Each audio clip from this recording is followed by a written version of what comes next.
Hi everyone and welcome to the Aquarium Shed. My name is Owain and today I want to talk about waterproofing your aquarium stands. Firstly, a big shout out and thank you to James from Mr. Brightfried for bringing this idea to my attention. If you haven't checked out his channel, you should definitely do so. But maybe not till after this, eh? Anyway, James had some leaking issues recently and his video made me realise I could actually use some old footage to explain something I didn't realise at the time would be a useful learning experience. You see, about 4 or 5 months ago, I had a big leak on my old Dennerle Scapers Tank. In fact, it was a reason that I ended up overhauling that tank and creating the beach aquascape.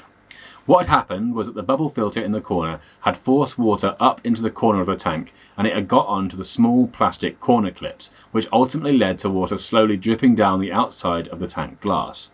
Because it was behind the background, I didn't notice it for quite a few days until a big wet patch started to appear by the side of the tank. So I had to go into crisis mode, get the fish safely into the quarantine tank and drain the tank. This was the moment I also decided to re-scape because, well, you know, in for a penny, in for a pound. Anyway, after a good week of letting the wood dry out, it was pretty bent out of shape, but I was able to use clamps to slowly bend it back to shape. It's not perfect, but it's at the back, so you'll never see it. Anyway, the wood was pretty stained from the water damage, so I decided to take the opportunity to repaint all of the wood on the rack. With quite a few tanks, this was quite an operation. So here's the learning experience. Just on a complete whim, I decided to add a waterproofing solution to the paint this time.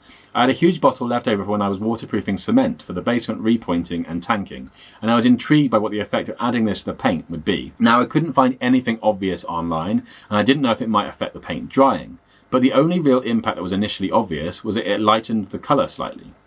So it dried just fine and made my rack look much better. And the best thing is that it's definitely added a waterproof quality to the wood.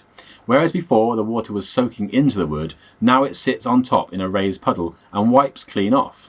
Now I'm sure just painting the wood would have achieved some of this, and the fact that it was already painted probably helped this time. But the way any spills now just sit as if it's on a plastic or glass surface makes me think that the waterproofer is playing a part too. And since I couldn't find much information about it online, I thought I'd share my experience with you guys to highlight that you definitely can add cement waterproofer to paint, and it's probably a good idea if you have a racking system with wooden shelves like mine. So there you go, a nice quick bit of advice with some footage that never made it into the beach aquascaping video, which, if you haven't checked out yet, is one of my favourite videos on the channel. I'll leave a link just here in a second. Thanks for watching, and I'll see you next time. Anyway, the wood was pretty stained from the